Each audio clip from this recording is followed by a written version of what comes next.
नमस्कार दोस्तों, मैं राकेश कुमार आप सभी का एक बार फिर से स्वागत करता हूं मेरे इस चैनल में। और आइए आज के सेशन की शुरुआत करते हैं इन दो मोटिवेशनल लाइनों के साथ कि अगर नशा करना है तो मेहनत का करो, कि अगर बीमारी भी लगी तो सफलता की लगेगी। तो आइए दोस्तों इन्हीं मोटिवेशनल लाइनों के साथ अपने इस सेशन की शुरुआत करते हैं। और आज हम पढ़ते हैं दोस्तों कक्षा 9 का प्रश्नावली 4.3। दोस्तों अगर आपने प्रश्नावली 4.2 और 4.1 का वीडियो नहीं देखा है तो आपको उसका लिंक मैं डिस्क्रिप्शन में दे दूंगा, आप वहां से जाकर वो वीडियो देख सकते हो। तो आइए दोस्तों हम समय वेस्ट नहीं करते हैं और अपनी प्रश्नावली की ओर बढ़ते हैं और प्रश्न नंबर 1 देखते हैं। क्या कह रहा है कि दो चर वाले निम्नलिखित रैखिक समीकरणों में से प्रत्येक का आलेख बनाइए। यानी दोस्तों क्या करना है, इसमें ग्राफ बनाना है। तो इसमें क्या करना है, दो कोई भी x के मान मानना है और दो मान मेरे पास y के आएंगे, उससे एक सारणी बनानी है और उसको ग्राफ पर दर्शाना है। तो देखो दोस्तों आप देखते हैं प्रश्न नंबर 1 सॉरी दोस्तों, प्रश्न नंबर 1 में क्या दिया है, एक में दिया है, ये प्रश्न नंबर 1 में क्या दिया है, x प्लस वाई बराबर कितना है मेरा 4। यानी x का मान अगर मैं देखो, अब अगर यहां से देखो y का मान निकालू, मैं y का मान इस x को इधर भेज दूंगा तो क्या हो जाएगा 4 माइनस 1। अब देखो डायरेक्ट मैं x के मान निकालता जाऊंगा और y के मान मिलते जाएंगे। ये देखो y x बराबर मैं क्या रखूं, पहले मैंने माना 0, तो y बराबर क्या होगा, y बराबर होगा 4 माइनस 0। यानी y का मान कितना आ गया दोस्तों, 4 आ गया। अब x का मान मैं 1 रखूं तो क्या होगा, y बराबर 4 माइनस 1। यानी y का मान कितना होगा दोस्तों 3। x का मान 1 रखने पर y का मान कितना होगा दोस्तों 3। x का मान 0 रखने पर y का मान कितना होगा 4। तो यहाँ पर मैं एक छोटी सी सारणी बना लेता हूँ दोस्तों, उसको मैं ग्राफ पर लिखूंगा। तो देखो अब मैंने ये लिख लिया, ये एक तरफ x लिखूंगा और एक तरफ क्या लिखूंगा, मैं y लिखूंगा। यहाँ पर इनके जो जो मान माने x के वो लिख दूंगा। देखा x का मान 0 लिखा तो y का मान कितना होगा 4 होगा। x का मान 1 लिखूंगा तो y का मान कितना होगा दोस्तों, y का मान हो जाएगा 3 हो जाएगा। अब देखो दोस्तों, अब इसको ग्राफ पर दर्शाना है मेरे को। जैसे मैं अगर ये ग्राफ बनाऊं, या सीधी रेखा बनाने के लिए मैं एक रेखाखंड लेता हूं दोस्तों। इसमें मेरे पास स्केल तो लगेगा नहीं, इसमें मैं ये रेखाखंड लेता हूं और ये रेखाखंड की सहायता से मैं इसमें दर्शाता हूँ। ये लो जी, ये मेरा x अक्ष और y अक्ष हो जाएगा। इस पर मैं जो जो मान दिया है वो दर्शा दूंगा। यानी मैं यहाँ पर 1 ले लूँ, यहाँ पर 1 2 3 और 4, 1 2 3 और क्या हो गया 4 हो गया। और इधर क्या होगा मेरा 1 2 3 और 4, 1 2 3 और 4। अभी दोस्तों अपन को इधर वाले की जरूरत नहीं है, इधर वालों की जरूरत, ये माइनस में होगा, इधर माइनस में मान होगा और इधर क्या होगा, इधर x का मान माइनस में होगा। ठीक है दोस्तों, अब अपन को बोला x का मान 0 कहां पर होगा, इस y वाले अक्ष पर x का मान क्या होगा दोस्तों, इस y वाले अक्ष पर x का मान 0 होगा। और इस x वाले अक्ष पर क्या होगा, x वाले अक्ष पर y का मान 0 होगा। अब क्या हो रहा है, x का मान तो 0 और y का मान 4, यानी इस वाले पूरे अक्ष पर x का मान 0 है और y का मान 4 कहाँ है, ये 4 यहाँ पर है और 1 यहाँ पर है, पर यहाँ पर तो ये लो, ये माइनस का है, नीचे तो क्या होगा माइनस का होगा, माइनस का होगा। इधर x का मान माइनस का होगा, x का मान क्या होगा मेरा माइनस का होगा। ये लो जी, तो अब ये एक बिंदु तो मेरा यहाँ आ गया। अब दूसरा बिंदु आ जाएगा एक, और दोनों को मैं स्केल की सहायता से मिला दूंगा। यानी x का मान तो 1, ये लो जी x का मान 1 यहाँ पर होगा और इस पर एक लंबवत रेखा खींचता हूँ तो उस पर हर बिंदु पर क्या होगा दोस्तों मेरा, उस पर हर बिंदु पर x का मान 1 रहेगा। ये लो जी मैं इसको ऐसे खींच दिया और मैं इसको ऊपर भी, ये लो जी मैं इसको ऊपर भी मिला दिया, तो इस पर हर बिंदु पर क्या होगा दोस्तों मेरा x का मान 1 होगा। अब ये कह रहा है y का मान कितना होना चाहिए दोस्तों, y का मान 3, यानी ये और इस पर लंबवत रेखा खींचा, यहाँ पर हर बिंदु पर y का मान क्या होगा दोस्तों मेरा, y का मान होगा दोस्तों 3 होगा। अब देखो दोस्तों एक बिंदु आ गया, इनको प्रतिच्छेद करता हुआ एक बिंदु आ गया यहाँ पर, ये लो जी एक बिंदु आ गया इस बिंदु पर। अब इन दोनों बिंदुओं को मिलाना है दोस्तों, इनको मैं रेखाखंड की सहायता से मिला दूं। आपको क्या करना है दोस्तों, स्केल की सहायता से दोनों बिंदुओं को मिलाना है और जो भी ग्राफ बन रहा है वो मेरा ग्राफ होगा। ये लो जी मैं इस प्रकार मिलाया तो ये मेरे को एक ग्राफ मिल गया। अब देखो दोस्तों इसी प्रकार प्रश्न नंबर 2 और प्रश्न नंबर 3 और प्रश्न नंबर 4 को हल करना है। तो अभी इसी प्रकार अपन प्रश्न नंबर 2 3 और 4 को हल करते हैं। देखो अब क्या करना है अपन को, इसमें समीकरण दूसरा है, प्रश्न नंबर 2 में दिया है x, प्रश्न नंबर 2 में क्या समीकरण दिया है, प्रश्न नंबर ये लो 2, x माइनस वाई बराबर कितना है मेरा 2 है। यानी x का मान कितना रखो मेरा 0 रखो, तो y का मान, अब देखो इससे भी मैं ऐसे लिख लेता हूँ, y बराबर क्या हो जाएगा इसको पहले हल करके y के रूप में लिखता हूं, जिससे कि डायरेक्ट मान रखने पर अपन को मिल जाएगा, जैसे मैंने पहले किया था। या ऐसे भी कर सकते हो दोस्तों, ऐसा नहीं है कि अपन ऐसे नहीं कर सकते। देखो x माइनस वाई बराबर कितना है मेरा 2 है, तो माइनस का y बराबर कितना हो गया मेरा 2 माइनस का x हो गया। अब देखो ये माइनस है तो प्लस करने के लिए पूरे में से माइनस कॉमन ले लूंगा, माइनस वाई बराबर माइनस कॉमन ले लिया तो ये प्लस का हो जाएगा और ये क्या हो जाएगा माइनस हो जाएगा। अब माइनस से माइनस कट गया यानी प्लस हो गया, यानी y बराबर कितना आ गया x माइनस का 2। देखो दोस्तों अब x का मान अगर मैं 0 रखता हूं तो y का मान क्या आएगा मेरा 0 माइनस का 2, यानी y का मान कितना आ जाएगा मेरा माइनस का 2। यानी x का मान अगर मैं 1 रखता हूं तो y का मान कितना आएगा दोस्तों मेरा 1 माइनस का 2, यानी y का मान आ गया दोस्तों मेरा माइनस का 1। यानी x का मान 1 रखने पर y का मान माइनस का 1, x का मान 0 रखने पर y का मान माइनस का 2। ये लो जी दोस्तों, अपन इसको ऐसे कर सकते हैं, अपन ने किया इसको, ये लो जी x है और ये y है। यहाँ पर क्या था मेरा x का मान 0 रखने पर y का मान कितना आया माइनस का 2 आ गया, और x का मान 1 रखने पर y का मान कितना आया x का मान 1 रखा तो y का मान माइनस का 1 आ गया। अब इन बिंदुओं को क्या है ग्राफ में दर्शाना है अपन को दोस्तों। अब देखो x का मान 0 कहाँ होगा, इस y अक्ष पर 0 होगा, और y का मान माइनस में किधर होगा नीचे की तरफ, y का मान माइनस में होगा, यानी ये बिंदु आ जाएगा मेरा यहाँ पर। ये लो जी, और कह रहा है x का मान 1 और y का मान 1, यानी x का मान 1 तो इस वाली पूरी रेखा पर होगा और y का मान 1 इस वाली पूरी रेखा पर होगा, इस पर लंबवत रेखा जो खींचूं तो यहाँ पर ये बिंदु मेरा यहाँ पर आएगा। अब इन दोनों को मैं रेखाखंड की सहायता से मिलाऊंगा दोस्तों, इन दोनों को मैं क्या करूंगा रेखाखंड की सहायता से मिला दूंगा, यानी ये स्केल रख के और इन दोनों को मिला दिया तो ये कुछ इस प्रकार का होगा। ये लो जी, ये हो जाएगा, ये ग्राफ बन जाएगा इस प्रकार। ये अपने प्रश्न नंबर 2 का ग्राफ बन गया। अब प्रश्न नंबर 3 देखते हैं दोस्तों। प्रश्न नंबर 3 क्या कह रहा है इसमें, और मैं इसको एक बार मिटा लेता हूँ। देखो दोस्तों मेरे पास ग्राफ की व्यवस्था नहीं है, डिजिटल बोर्ड नहीं है मेरे पास दोस्तों, तो मैं अभी तो अपन काम चला रहे हैं। देखो y बराबर मैंने आपको समझा दिया, अगर दोस्तों समझने में कोई कमी हो तो आप कमेंट बॉक्स में लिखिए कि क्या कमी रह गई है, क्या गलती है, तो आप अगर मेरे को ये चीज़ समझ में नहीं आई तो उसका आंसर मैं आपको अगले वीडियो में दूंगा दोस्तों, ठीक है। x बराबर क्या रखूँ मैं 0 रखूँ तो y का मान क्या आएगा, y का मान भी 0 आ जाएगा, क्योंकि 3 देखो इसको करेंगे ना 3 गुणा 0 तो क्या हो जाएगा 0 हो जाएगा, यानी x का मान 1 रखूँ तो y का मान कितना आएगा दोस्तों 3 गुणा 1 करूंगा तो क्या आएगा मेरा 3 आ जाएगा, यानी x का मान 0 रखने पर y का मान कितना आ गया, ये मेरी एक सारणी बन गई, ये क्या बन गई मेरी एक सारणी बन गई। ये लो जी x और y, x का मान 0 रखा तो y का मान कितना हो गया, y का मान भी 0 हो गया, x का मान 1 रखा तो y का मान कितना हो गया 3 हो गया।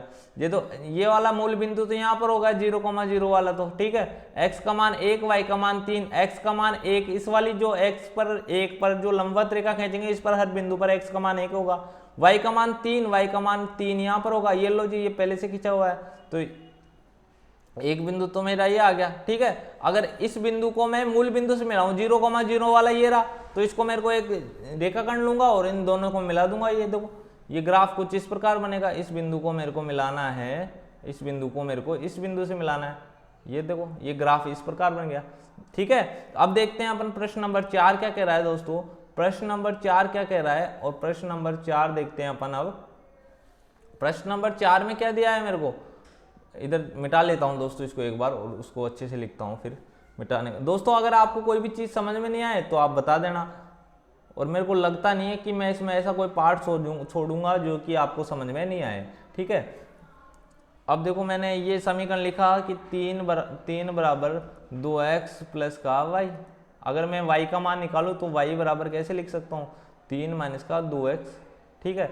यानी x बराबर मैं 0 रखूँ तो y का मान कितना आएगा, y का मान आएगा 3 माइनस का 2 गुणा 0, यानी y का मान कितना आएगा 3 माइनस का 0, यानी y का मान दोस्तों मेरा 3 आ गया है। कब आया y का मान 3, जब x का मान मेरा क्या था, x का मान 0 था। अब देखो अगर x का मान मैं 1 रखूं तो y का मान कितना आएगा दोस्तों, y का मान आएगा देखो y बराबर 3 माइनस का 2 गुणा 1, यानी y का मान आ गया दोस्तों मेरा 3 माइनस 2 यानी कि 1, यानी x का मान 1 रखा तब भी y का मान कितना आ गया 1 आ गया, और x का मान 0 रखा तब y का मान कितना आ गया 3 आ गया। ये लो छोटी सी मैं इधर सारणी बना लूंगा दोस्तों, ये लो जी,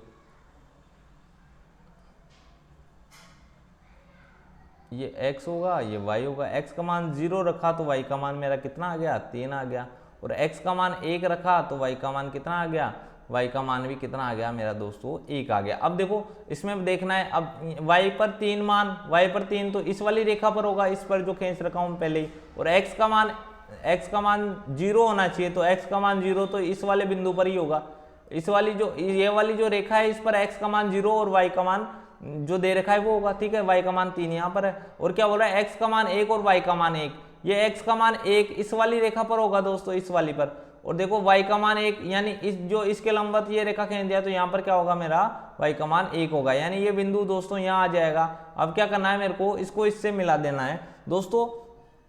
मैं आपको बता दूं ये है ना, ये देखो बिंदुओं पर ध्यान रखना आप, तो ये लो ये बिंदु यहाँ पर है और ये वाला बिंदु मैंने इसको यहाँ से यहाँ मिला दिया, तो इस प्रकार ये प्रश्न हो गया, ठीक है दोस्तों। अब प्रश्न नंबर 4 हो गया। अब देखते हैं प्रश्न नंबर 2।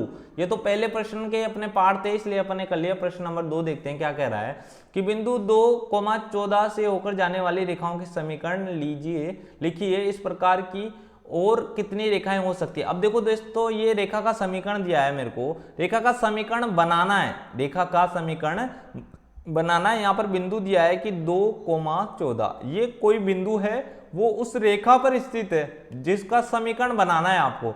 तो ये क्या है, यानी ये x का मान है और ये किसका मान है, y का मान है।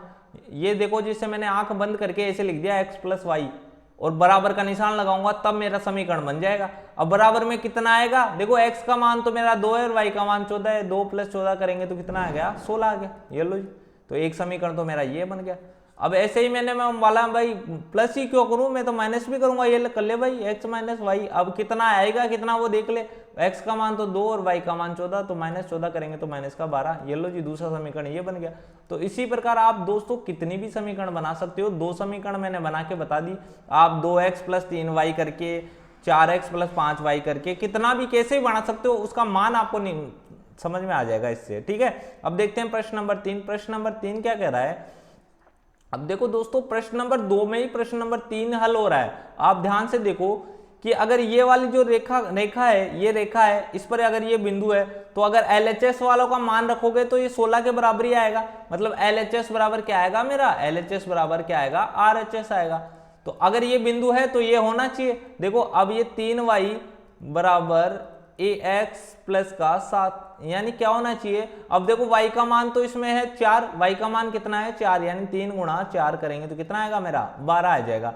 और इसका मान कितना आना चाहिए, x का मान 3 है तो 3 रख दिया प्लस का 7, यानी इसका मान है ना किसके बराबर होने चाहिए, 12 के बराबर। ये 12 हो गया, ये हो गया 3a और प्लस का 7। तो इस समीकरण को हल कर लेंगे, इस 7 को इधर भेजते हैं माइनस हो जाएगा, यानी 3a बराबर क्या हो जाएगा 12 - 7। 12 - 7 करेंगे तो दोस्तों 5 आएगा, और a बराबर रखेंगे तो 5/3 आ जाएगा, यानी a का मान आ गया दोस्तों, a बराबर क्या आ गया 5/3।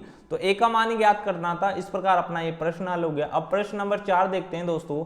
प्रश्न नंबर 4 क्या कह रहा है, एक नगर में टैक्सी का किराया निम्नलिखित है। पहले किलोमीटर का किराया 8 रुपए, यानी पहले यहां लिख लेते हैं दोस्तों क्या दिया है, पहले किलोमीटर का किराया कितना है दोस्तों, किराया है मेरा 8 रुपए।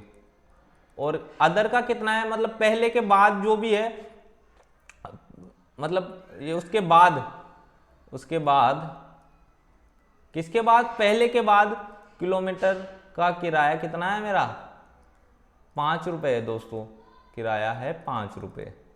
और तय की गई दूरी x किलोमीटर, यानी यहां लिख दो कुल तय दूरी कितनी है मेरी x किलोमीटर, तय दूरी बराबर कितनी है मेरी x किलोमीटर। और क्या है मेरा कुल किराया, यहां कुल किराया भी लिख दो, कुल किराया मेरा कितना है y रुपए। अब देखो दोस्तों इस प्रश्न को एक बार ऐसे समझो कि अगर मान लो मैं 10 किलोमीटर की दूरी तय करता, कितनी किलोमीटर की दूरी तय करता 10 किलोमीटर की, तो मेरा पहले किलोमीटर के लिए तो 8 रुपए लगता और बाकी 9 किलोमीटर के लिए कितना लगता 5 रुपए। मतलब पहले किलोमीटर का 8 प्लस 9 किलोमीटर का कितना लग रहा है मेरा, 9 किलोमीटर का लगता है 5 के हिसाब से। तो 9 पंजे 45 प्लस 8 हो जाएगा, तो 45 प्लस 8 हो जाएगा तो मेरा 53, यानी मेरे कितने रुपए लगते हैं टोटल मेरे 53 रुपए लगते दोस्तों। अब क्या करना है इसमें, इसमें ये 10 तो दिया गया नहीं है, कोई भी चर दिया गया है, चर के रूप में दिया है तो कोई दिक्कत नहीं है, अपन को उससे क्या मतलब है भाई। इसमें से देखो कुल दूरी अपनी 10 थी, अपन ने यहाँ 9 से 5 को गुणा किया है, मतलब जितनी भी दूरी थी उसमें 1 किलोमीटर का 8 रुपए लगाए, इसलिए उसको घटा दिया।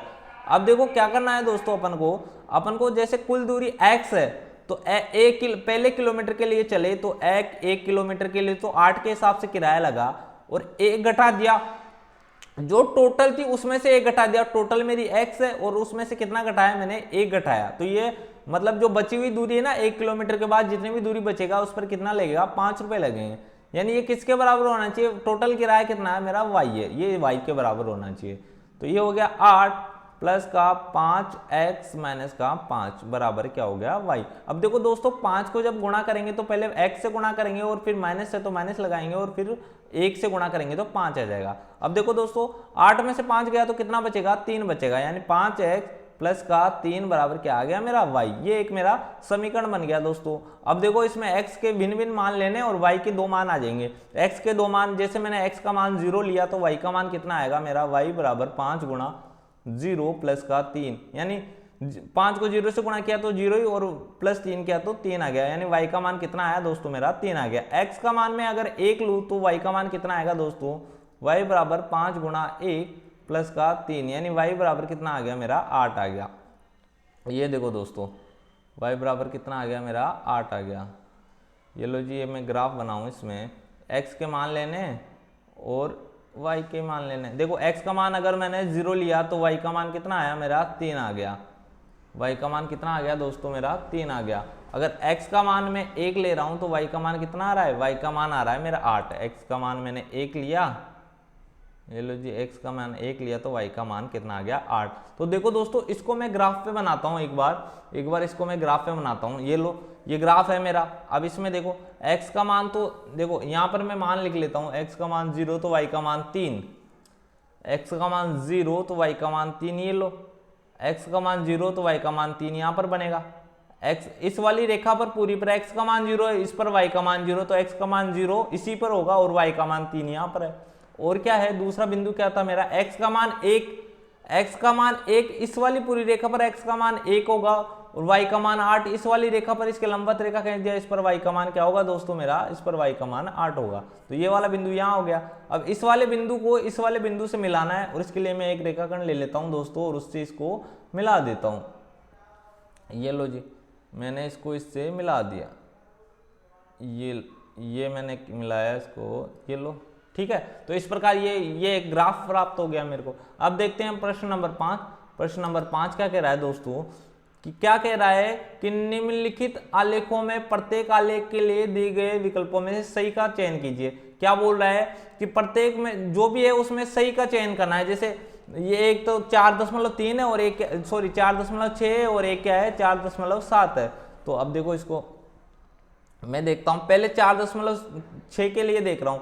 अब ये इस पर देखो 4.1 में जो बिंदु है ये 0 0 बिंदु दे रखे हैं, 0 0 और क्या है मेरा माइनस का 1 और 1 और क्या है मेरा 1 और माइनस का 1। ये सभी क्या है किसी भी रेखा को संतुष्ट करेंगे वही मेरे इसके मान हो जाएंगे।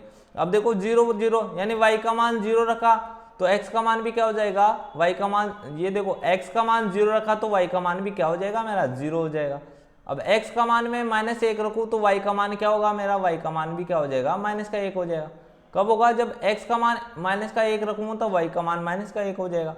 तो यानी ये वाली समीकरण तो मेरी इसमें नहीं लग रही, पहली वाली समीकरण तो नहीं लग रही, क्योंकि ये वाली तो क्या है, जब x का मान 1 रख रहा हूं तो y का मान भी क्या होना चाहिए 1 होना चाहिए, ठीक है। और यहाँ पर जब x का मान -1 रख रहा हूं तो y का मान क्या आ रहा है, y का मान तो 1 ही आएगा, ठीक है। x का मान -1 रख रहा हूं तो y का मान भी क्या आएगा, y का मान भी -1 ही आएगा। समीकरण में रखते हैं तब तो ऐसा आता है, पर अपन को ऐसा नहीं करना। अब जैसे दूसरा है, दूसरे को चेक करते हैं, x प्लस वाई बराबर क्या है मेरा 0, यानी x बराबर क्या हो गया दोस्तों माइनस का y। यानी मैं इसको सॉरी दोस्तों, इसको ऐसे भी लिख सकता हूँ y बराबर माइनस का x, यानी x का मान 0 रखने पर तो क्या आना चाहिए, y का मान भी 0 ही आएगा, क्योंकि x की जगह 0 रखोगे तो y का मान भी 0 आएगा। अब x की जगह मैं 1 रखूं तो y का मान कितना आएगा, x की ये देखो इसका है x बराबर मैं 1 रख रहा हूं तो y का मान क्या आएगा, y बराबर -1, यानी ये बिंदु भी आना चाहिए। एक तो मेरा बिंदु क्या आना चाहिए, 0,0 आना चाहिए, और एक बिंदु क्या आना चाहिए मेरा 1,-1। ये देखो इस वाले में है क्या 1,-1, ये रहा, और ये 0,0 है। अब देखो ठीक है, अब क्या करना है, जैसे मैं x का मान 1 रख दूंगा तो y का मान कितना आएगा, y का मान 1 क्या आएगा। ठीक है दोस्तों, इस प्रकार इसका उत्तर क्या हो गया, इसका उत्तर हो गया ये दूसरा वाला। ठीक है, अब देखते हैं ये 4.7 है, 4.7, ये देखो ये बिंदु मिल गए मेरे को, ये वाला मिल गया और ये वाला मिल गया। ठीक है, अब देखते हैं अपन इसको 4.7 को। अब इसमें भी यही चेक करना है कि कौन सा बिंदु है जो समीकरण को संतुष्ट कर रहा है, मतलब LHS बराबर RHS हो रहा है। देखो इसमें अपन ने किया था कि x का मान अगर मैं 0 रखा तो y का मान भी क्या आ रहा था मेरा 0। ये लो, इसमें x बराबर y है, यानी x का मान 0 है तो y का मान भी 0 होगा। ये तो मेरा था ही नहीं, ये वाला था, इसको ये संतुष्ट हो गया। ठीक है, अब प्रश्न नंबर ये जो है इसको चेक कर लेते हैं एक बार। प्रश्न नंबर ये इसी में 4.7 आकृति दी गई है। अब देखो ये दिया गया है y बराबर क्या है मेरा x प्लस का 2। अब इसमें कौन कौन से बिंदु दिए गए हैं उनको इधर लिख लेता हूँ। एक बिंदु दिया गया है 2,0, ये जिस समीकरण को संतुष्ट करेगा उसमें वही उसका मान होगा।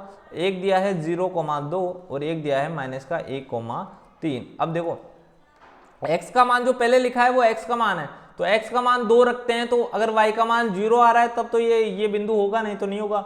y बराबर x का मान 0 रखा प्लस 2, यानी y का मान कितना आ रहा है, 2 आ रहा है। कब आ रहा है, जब x का मान 0, तो यानी x का मान 0 तो y का मान 2। ये वाला बिंदु तो इसमें है ही नहीं, तो ये वाली समीकरण तो संतुष्ट नहीं होगी। अब दूसरे पे आए, दूसरी वाली पे आए, दूसरी समीकरण पर x का मान 0 रखो तो y का मान -2 आए क्या। x का मान मैंने क्या लिखा, x का मान 0 रखा तो y का मान क्या आ गया 0 -2, यानी y का मान कितना आ गया मेरा -2 आ गया। यानी ये वाली बिंदु है क्या, x का मान 0, y का मान -2, ये भी नहीं है इसमें, तो ये वाला समीकरण भी नहीं है। यानी ये है y बराबर -x प्लस 2। ये देखो अब इसमें x का मान 0 रखा तो कितना आएगा, x का मान 0 रखा, ये लो जी x बराबर मैं इसमें 0 रखा तो y बराबर क्या आएगा, y बराबर मेरा 0 प्लस का 2। ये x माइनस लगाए तो -0 में कोई फर्क नहीं पड़ता, तो y का मान 2 आएगा। मतलब 0,2 है क्या इसमें, ये लो 0,2 है। अब ये दूसरा मिल जाएगा। अब इसमें x का मान 2 रखो, देखा y का मान 0 आता है क्या, ये लो जी x का मान माइनस लगाए तो माइनस, और x की जगह मैंने 2 लिख दिया प्लस 2 -2 यानी y का मान 0 आ गया। मतलब इसका उत्तर ये हो गया। ठीक है, तो इस प्रकार अपन ने हल कर लिया। चेक करना था दोस्तों कि कौन से ग्राफ हो सकता है। अब देखते हैं प्रश्न नंबर 6 देखते हैं दोस्तों अपन। प्रश्न नंबर 6 क्या कह रहा है, एक अचर बल लगाने पर पिंड द्वारा किया गया कार्य पिंड द्वारा तय की गई दूरी के अनुक्रमानुपाती है। इस कथन को दो चरों वाले समीकरण के रूप में व्यक्त कीजिए और अचर बल 5 मात्रक लेकर इसका आलेख खींचिए यदि पिंड द्वारा तय की गई दूरी 2 मात्रक और 0 मात्रक है। अब देखो दोस्तों क्या कह रहा है, पहले अनुक्रमानुपाती समझो। जैसे अगर x समानुपाती है, सॉरी y समानुपाती है x के, तो क्या होगा कि जब y बढ़ेगा तो x भी क्या होगा, बढ़ेगा, और जब y कम होगा तो x भी क्या होगा, कम होगा। देखो अनुक्रमानुपाती होता है एक तो, और एक होता है व्युत्क्रमानुपाती। व्युत्क्रमानुपाती में क्या होता है, एक बढ़ता है तो दूसरा घटता है, और अनुक्रमानुपाती में क्या होता है, एक बढ़ता है तो दूसरा भी बढ़ता है। अब देखो मैंने इसमें क्या मान लिया, मैं इसको मान रहा हूं, कुछ भी चर मान रहा हूं, और चर मान के इसको समीकरण बनाना है मेरे को। एक चर द्वारा लगाया, एक अचर बल लगाने पर, तो लगाया गया बल मान रहा हूं मैं, लगाया गया बल क्या है मेरा, x है। ठीक है, कार्य पिंड द्वारा तय की गई दूरी के अनुक्रमानुपाती है। क्या बोल रहा है, जो भी कार्य हो रहा है वो किए गए बल के अनुपात, और जो कार्य है वो कार्य को मैंने क्या मान लिया, मेरा y मान लिया। ठीक है, इस कथन को दो चरों के एक रेखीय समीकरण के रूप में कीजिए। ये तो क्या है, मेरा बल है वो किसके अनुपाती है, किया गया कार्य के अनुक्रमानुपाती है। ये बल है मेरा, और जब भी ये चिन्ह हटाते हैं तो एक मेरा क्या आता है, कोई भी एक कांस्टेंट आता है। तो y बराबर मैं इसको लिख सकता हूं kx, ऐसे लिखता। पर इसने दिया है कि 5 मात्रक अचर बल क्या है 5 मात्रक, यानी इस k का मान कितना दिया है दोस्तों मेरा, इसका मान दे दिया इसने 5 दे दिया, ये हो गया 5x। तो ये क्या कह रहा है, यदि पिंड द्वारा तय की गई दूरी 2 मात्रक है, यानी ये जो ये था ना, ये किया गया कार्य इस दूरी के समानुपाती था, यानी x का मान, अब x का मान भी दिया है मेरे को, x का मान कितना है मेरे को 2, यानी 5 गुणा 2 करेंगे तो कितना हो जाएगा 10 हो जाएगा, यानी उस y का मान कितना आ रहा है 10 आ रहा है, ठीक है। और कह रहा है यदि x का मान 0, यानी दूरी वो 0 तय करता है, तो 5 गुणा 0, यानी x का मान 0 लेने पर y का मान भी कितना आ गया मेरा दोस्तों 0 आ गया। इसको ग्राफ पे बनाना है, यानी एक तो बिंदु क्या आ गया मेरा, x का मान एक तो 2 आ गया, तो y का मान कितना आ गया, y का मान 10 आ गया, और एक x का मान 0 लेने पर y का मान भी कितना आ गया मेरा 0। तो ये इस प्रकार अपन इसको बना सकते हैं दोस्तों। अपन ने जो ग्राफ बनाया था उसी को ले लेते हैं अपन एक बार। देखो x का मान 0 लेने पर y का मान 0, यहाँ इसी बिंदु पर होगा, x का मान 0 लेने पर y का मान 0, ये लो 0,0। अब x का मान 2 लेने पर y का मान कितना होना चाहिए 10 होना चाहिए। 10 होने के लिए ये लो जी, इसको थोड़ा सा ऊपर बढ़ाते हैं, यहाँ पर 9 हो गया, यहाँ पर 10 हो गया, और 10 कब कब होगा, जब जब ये सीधी रेखा होगी। और x का मान 2, मैं इसको एक रेखाखंड ले लेता हूँ दोस्तों, रेखाखंड से मैं इसको समझता हूँ। ये लो जी, इसको रेखाखंड से मैंने समझा, ये लो जी x का मान 2 इस वाली सीधी रेखाखंड पे होगा, यानी कि यहाँ पर ये बिंदु आ गया मेरा, बिंदु आ गया,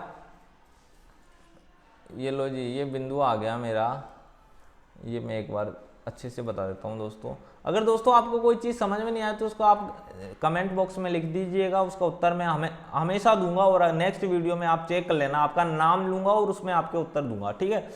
तो ये अब क्या हो गया, अब इसको इससे मिलाना है, इसको इससे मिलाना है, तो एक रेखाखंड ले लो और इससे इसको मिला दो, बस उसमें कुछ नहीं करना, और उसका क्या बन गया, ये ग्राफ बन गया, ये ग्राफ बन गया। तो ये मैं इसको यहाँ से मिलाया तो ये क्या हो गया, मेरा ग्राफ हो गया, ठीक है दोस्तों। इस प्रकार ये ग्राफ बन जाएगा। तो ये बाकी लाइनें तो आएगी नहीं, आप समझ सकते हो, ये पहले वाले वीडियो की है, तो इसलिए ये ग्राफ बन जाएगा। अब देखो अब क्या करना है अपन को, प्रश्न नंबर 6 देखते हैं। प्रश्न नंबर 6 हो गया अपना, प्रश्न नंबर 7 देखते हैं अपन। प्रश्न नंबर 7 क्या बोल रहा है कि एक विद्यालय की कक्षा 9 की छात्राएं यामिनी और फातिमा ने मिलकर भूकंप पीड़ित व्यक्तियों की सहायता के लिए प्रधानमंत्री राहत कोष में 100 रुपए का अंशदान दिया। एक रैखिक समीकरण लिखिए और इन आंकड़ों को संतुष्ट करती हो इस समीकरण का आलेख कीजिए। इसका क्या करना है, ग्राफ भी बनाना है दोस्तों। पहले तो क्या है, समीकरण बनानी है और फिर क्या बनाते हैं, ग्राफ। मान आप उनका अंशदान x और y मान सकते हैं। माना क्या लेंगे, माना फातिमा का जो अंशदान है, ये लो जी यहाँ लिख लो, माना फातिमा का अंशदान कितना है, x है दोस्तों, और जो ये है यामिनी, किसी को कुछ भी मान सकते हो दोस्तों, इसमें कुछ दिक्कत नहीं है कि यामिनी का x मान लिया है, यामिनी का अंशदान, कोई दिक्कत नहीं है। आप इसको ऐसे भी कर सकते हो भाई, यामिनी को बाद में लिख दो और फातिमा को पहले लिख दो, या फातिमा को बाद में लिख दो, यामिनी को पहले लिख दो, कोई फर्क नहीं पड़ेगा इससे कि ये फातिमा का x माना है और यामिनी का क्या मान लिया मैंने, y माना है। तो देखो इनका अंशदान दोनों का योग कितना होना चाहिए, मेरा योग होना चाहिए 100 रुपए। भाई दोनों कुल मिला के कितने होने चाहिए, 100 रुपए। अब देखो क्या करना है, मेरे को x का मान 0 मानूंगा तो y का मान कितना आ जाएगा, y का मान 100 आ जाएगा। और अगर देखो मैं x का मान अगर मैं 10 मान रहा हूं तो y का मान कितना आ जाएगा मेरा दोस्तों, 90 आ जाएगा। क्योंकि 10, इसको ऐसे कर देंगे, y बराबर क्या हो जाएगा 100 माइनस का x, तो x का मान 0 रखते ही 100 में से 0 कटेगा तो 100 ही आएगा। x का मान 10 रखते ही तो 100 में से 10 कटते हैं तो y का मान कितना आ जाएगा, 90 आ जाएगा। तो इस प्रकार अपन देखो, अगर मैं इसको ग्राफ पे दर्शाऊं दोस्तों, इसको आप ग्राफ, दोस्तों मैं माफ़ी चाहूँगा कि मैं ग्राफ सही से नहीं बना पा रहा, क्योंकि मेरे पास एक अच्छे ब्लैक बोर्ड की व्यवस्था नहीं है, डिजिटल बोर्ड की, तो इस कारण मैं आप सभी से माफ़ी चाहूँगा। पर ये इतना मैं कह रहा हूँ, ये आपको समझ में आ जाएगा आपको, ठीक है। ये यहाँ मैं 10-10 का अंतर ले लेता हूँ, यहाँ पर कितने का अंतर ले लेता हूँ, 10-10 का, 70, 80, और मैं इसको आगे बढ़ाऊँ तो ये 90 हो जाएगा, और ये क्या हो जाएगा 100 हो जाएगा। ऐसे इधर हो जाएगा, ये 10, ये 20, ये 30, ये 40, ये 50, 60, 70, 80, 90, और ये यहाँ तक जाएगा दोस्तों 100, ये 100 यहाँ पर आ जाएगा, ठीक है। अब x का मान 0 और y का मान 100, तो y का मान 100 यहाँ पर हो जाएगा इस बिंदु पर। x का मान तो 0 है इस हर बिंदु पर, y का मान 100 हो गया। x का मान 10, x का मान 10, इससे जो समांतर जो भी रेखा होगी उस पर क्या होगा, x का मान 100 होगा। और यहाँ पर 90, यहाँ पर इस पर जो ये रेखा होगी इस पर 90 होगा, तो यहाँ पर ये बिंदु आ जाएगा। इन दोनों को मिलाना है दोस्तों, इन दोनों को मिलाओगे तो ऐसी सीधी रेखा प्राप्त हो जाएगी। इस प्रकार ये प्रश्न नंबर 7 हो गया दोस्तों। अपन प्रश्न नंबर 8 देखते हैं हम। प्रश्न नंबर 8, प्रश्न नंबर 7 तो हो गया दोस्तों अपना। प्रश्न नंबर 8 देखते हैं अपन। क्या बोल रहा है कि अमेरिका और कनाडा जैसे देशों में तापमान फ़ारेनहाइट में मापा जाता है, जबकि भारत जैसे देशों में तापमान सेल्सियस में मापा जाता है। यहाँ फ़ारेनहाइट को सेल्सियस में रूपांतरित करने वाला रैखिक समीकरण लिखिए। क्या करना है कि कई देशों में तो फ़ारेनहाइट में मापते हैं, कई में सेल्सियस में मापते हैं, और इसका सूत्र भी दे रखा है कि आपको फ़ारेनहाइट से सेल्सियस में इस प्रकार बदल सकते हो कि सेल्सियस को x अक्ष पर और फ़ारेनहाइट को y अक्ष पर मानकर ऊपर दिए गए रैखिक समीकरण का आलेख कीजिए। अब देखो दोस्तों, अगर मैं क्या कह रहा है, ये सेल्सियस को तो कहाँ लेना है मेरे को, ये मैं एक ग्राफ खींचता हूँ दोस्तों। ये लो, ये तो मेरा x हो गया और ये मेरा कौन सा हो गया, y। तो अब देखो इसमें अगर मेरे को कोई भी दो सेल्सियस के मान लेने, सेल्सियस बराबर मैं 0 ले लिया तो फ़ारेनहाइट का मान कितना आएगा मेरा, 9/5 गुणा 0 प्लस का क्या हो जाएगा 32, यानी फ़ारेनहाइट का मान कितना आ गया दोस्तों मेरा 32 आ गया। अभी मैं सेल्सियस का मान मैंने 5 मान लिया, 5 मान लिया, और 5 को मान आए बट्टे में 5 है, इसलिए कैलकुलेशन में आसानी होगी। तो ये हो जाएगा मेरा f बराबर 9/5 गुणा 5 प्लस का 32। तो क्या होगा, 5 से 5 कट जाएगा, तो f बराबर कितना आ जाएगा मेरा 41। तो सेंटीग्रेड का मान मैंने 5 माना, तो फ़ारेनहाइट का मान मेरा कितना आ गया 41। अब इसको ग्राफ पे दर्शाना है दोस्तों। एक बिंदु मेरा 0,32 यानी y का मान 32 होना चाहिए। यहाँ मैं इसमें है ना ये लेता हूँ, ये 4 का अंतर ले लूँ, 4, 8, 16, 20, 24, 28 और ये मेरा 32 यहाँ पर आ गया। इस बिंदु पर 32 हो गया, x का मान 0 है ही। और यहाँ बोल रहा है x का मान 10 लेना है, पर ये लो जी मैं इसमें ले लूँ 10, ये 20, ये 30, ये 40। तो x का मान 10, इस वाली रेखा पर x का मान क्या होगा मेरा, x का मान 10 होगा, और y का मान कितना होना चाहिए 41। तो दोस्तों यहाँ पर जाओगे आप ऊपर की तरफ, तो यहाँ पर कहीं मेरा 41 मान आ गया, तो ये बिंदु यहाँ पर आ जाएगा, और इस बिंदु को मेरे को इस बिंदु से मिलाना है। तो इस प्रकार ये यहाँ पर x अक्ष पर तो क्या लिया मैंने, डिग्री सेंटीग्रेड ले लिया, और यहाँ पर क्या ले लिया मैंने, फ़ारेनहाइट ले लिया। यहाँ पर क्या ले लिया मैंने, फ़ारेनहाइट ले लिया। तो इस प्रकार ये अपना प्रश्न हल हो गया। ये तो मैंने ग्राफ बना लिया। अब और क्या बोला है इसमें, और प्रश्न दिए गए हैं। और प्रश्न क्या कह रहा है मेरे को दोस्तों, कि यदि तापमान 30 डिग्री है तो फ़ारेनहाइट में तापमान क्या है, तो फ़ारेनहाइट में मान निकालना है। यानी C का मान कितना है मेरा, 30 डिग्री है। C का मान क्या है मेरा, 30 डिग्री है, यानी 30 डिग्री मान रख दो C की जगह। F बराबर 9/5 गुणा C की जगह मैंने 30 रखा, और प्लस का क्या हो गया मेरा 32 हो गया। अब देखो 5 से इस 30 को काटा तो 6 आ गया, 9 6 54 हो गया। F बराबर क्या आ जाएगा मेरा 54 प्लस का 32। इन दोनों को जोड़ो तो कितना आया दोस्तों, 4 और 2 6 हो गया, 5 और 3 कितना हो गया 8 हो गया, यानी कितना आ गया 86। F का मान कितना आ गया दोस्तों मेरा 86 आ गया। अब देखो अब क्या करते हैं अपन, अब इसमें दूसरे जो प्रश्न नंबर 3 है उसमें फ़ारेनहाइट का मान दिया है और सेंटीग्रेड का मान चाहिए। तो फ़ारेनहाइट का मान कितना है, F का मान है 95। F का मान कितना है 95। ये लो दोस्तों मैंने 95 रखा है F का मान, तो 9/5 गुणा, और C का मान तो ज्ञात ही करना है दोस्तों, प्लस का कितना है मेरा 32। अब इस 32 को इधर भेज देंगे तो माइनस हो जाएगा, यानी 95 माइनस 32 32 बराबर क्या है 9/5 गुणा C।